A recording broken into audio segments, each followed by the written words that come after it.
पंचदेव प्रार्थना एक शक्तिशाली मंत्र है। प्रातःकाल सच्चे मन से इसे सुनने से जीवन के सभी दुख तुरंत दूर होने लगते हैं। पंचदेव प्रार्थना को प्रतिदिन सुनने से जीवन के असंभव कार्य भी संभव हो जाते हैं। तो आइए सुनते हैं यह पंचदेव प्रार्थना। गजाननं भूतगणादिसेवितं कपित्थजम्बूफलचारुभक्षणम् उमासुतं शोकविनाशकारकं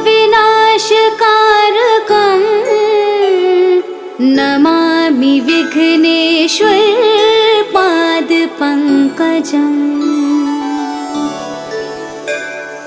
कर्पूरगौरं करुणावतारं संसारसारं भुजगेन्द्रहारं सदा वसन्तं हृदयारविन्दे भवं भवानी सहितं नमामि।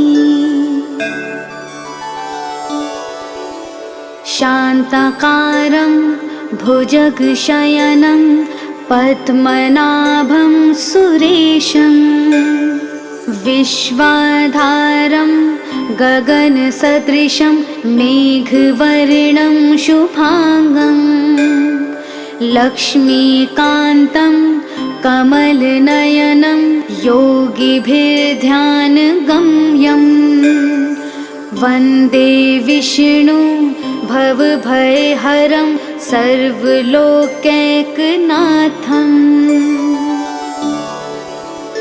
नीलाम्बुजश्यामलकोमलाङ्गं सीतासमारोपितवामभागं पाणो महासायकचारुचापं नमामि रामं रघुवंशनाथम्। मनोजवं मारुततुल्यवेगं जितेन्द्रियं बुद्धिमतां वरिष्ठं वातात्मजं वानुरयूथमुख्यं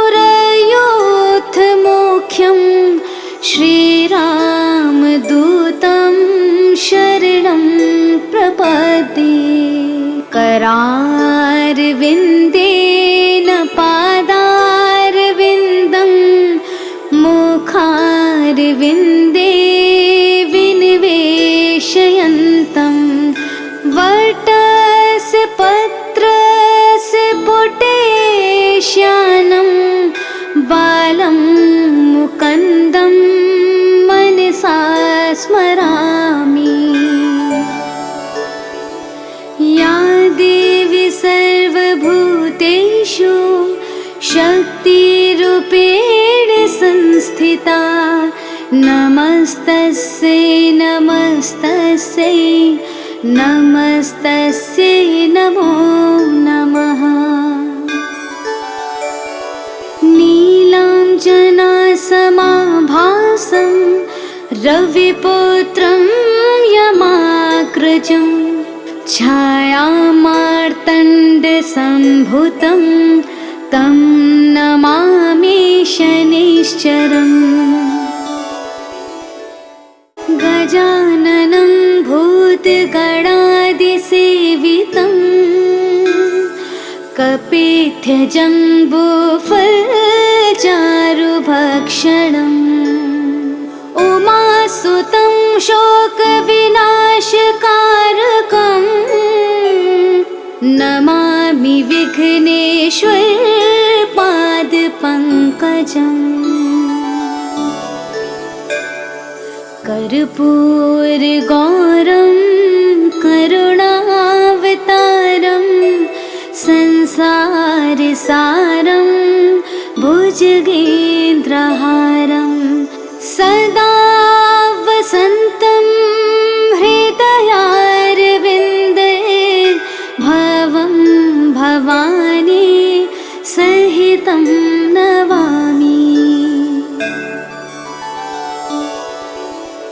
शान्ताकारं भुजगशयनं पद्मनाभं सुरेशं विश्वाधारं गगनसदृशं मेघवर्णं शुभांगं लक्ष्मीकान्तं कमलनयनं योगिभिर्ध्यानगम्यं वन्दे विष्णु भवभयहरं सर्वलोकैकनाथम्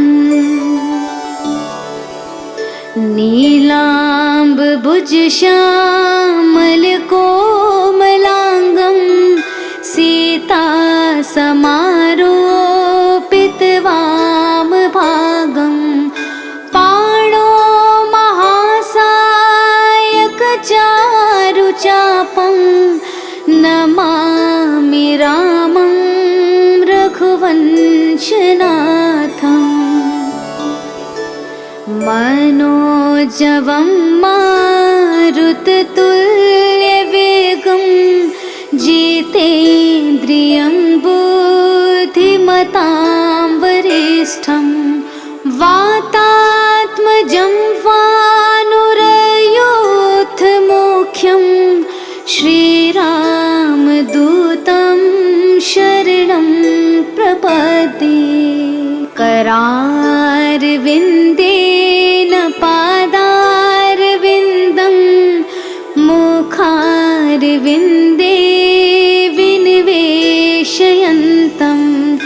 वटस्य पत्रस्य पुटेश्यानं बालं मुकुन्दं मनसा स्मरामि। या देवी सर्वभूतेषु शक्तिरूपेण संस्थिता नमस्तस्यै नमस्तस्यै नमस्तस्यै नमो नमः।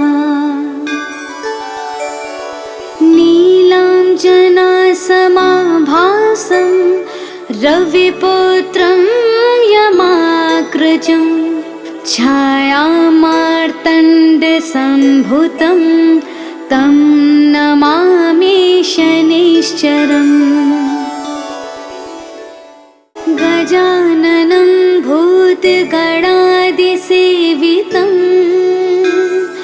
कपित्थजम्बूफलचारुभक्षणम् उमासुतं शोकविनाशकारकं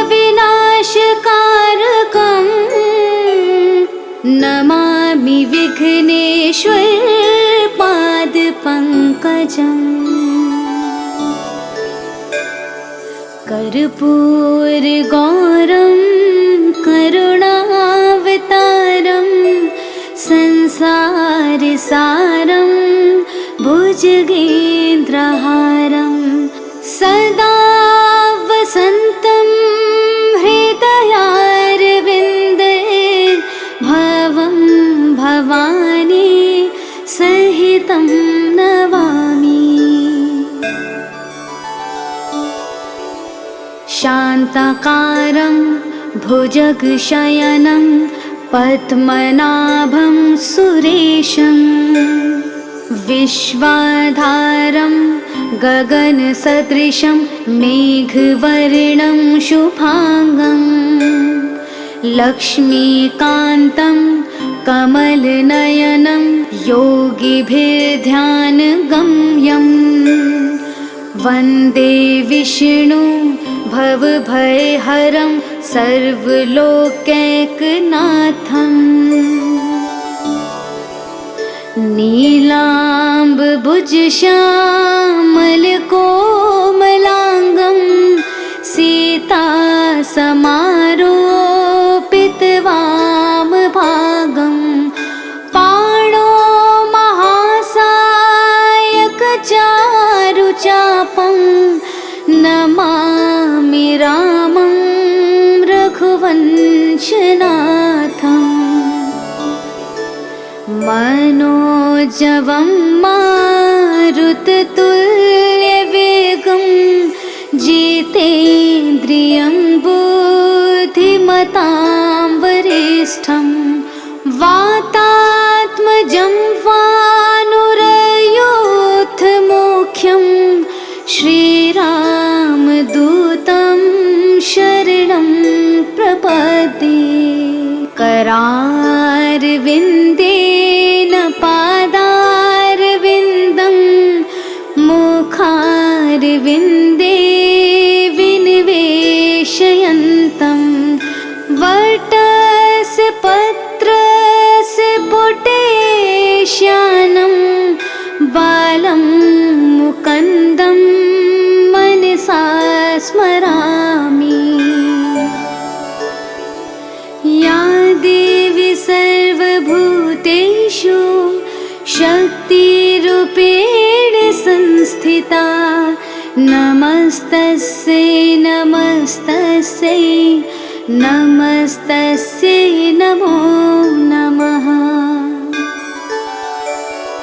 नीलाञ्जनासमाभासं रविपुत्रं यमाग्रजं छायामार्तण्डसम्भुतं तं नमामि शनिश्चरम्।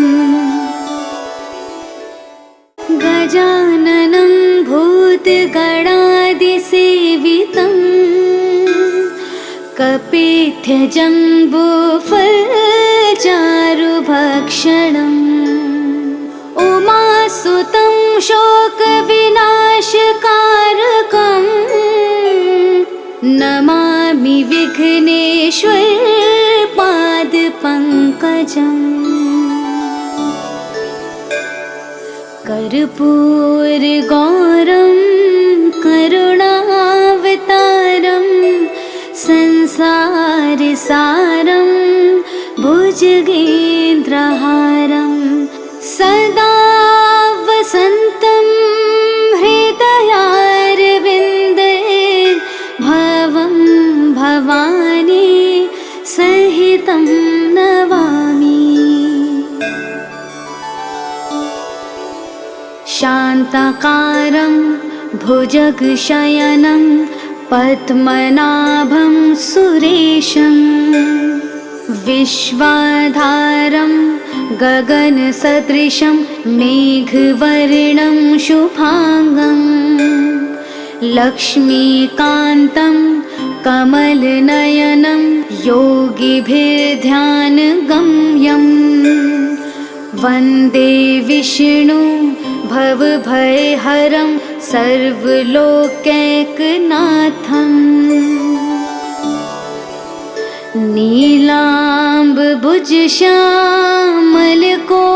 नीलाम्बुजश्यामलकोमलाङ्गं सीतासमारोपितवामभागं पाणो महासायकचारुचापं नमामि रामं रघुवंशनाथम्।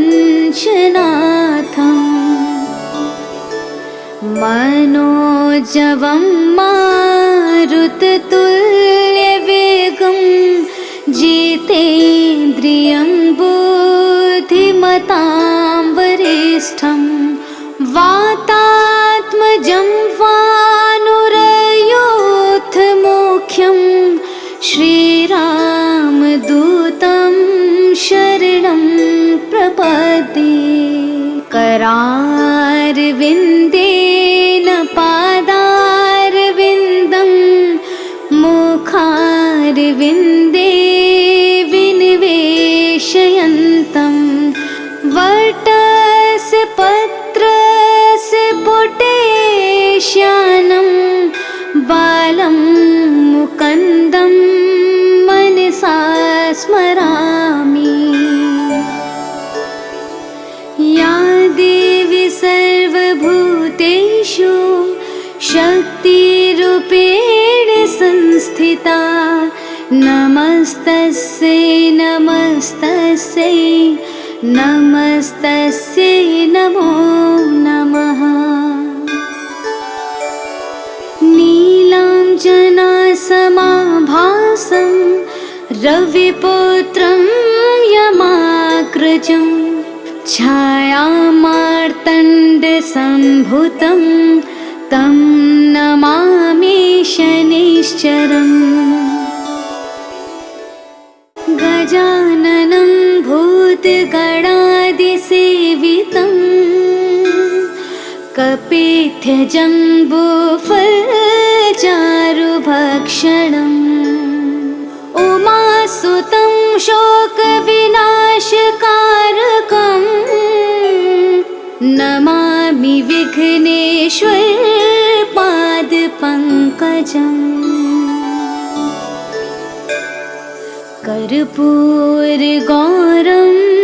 करुणावतारं संसारसारं भुजगेन्द्रहारं सदा वसन्तं हृदयारविन्दे भवं भवानी सहितं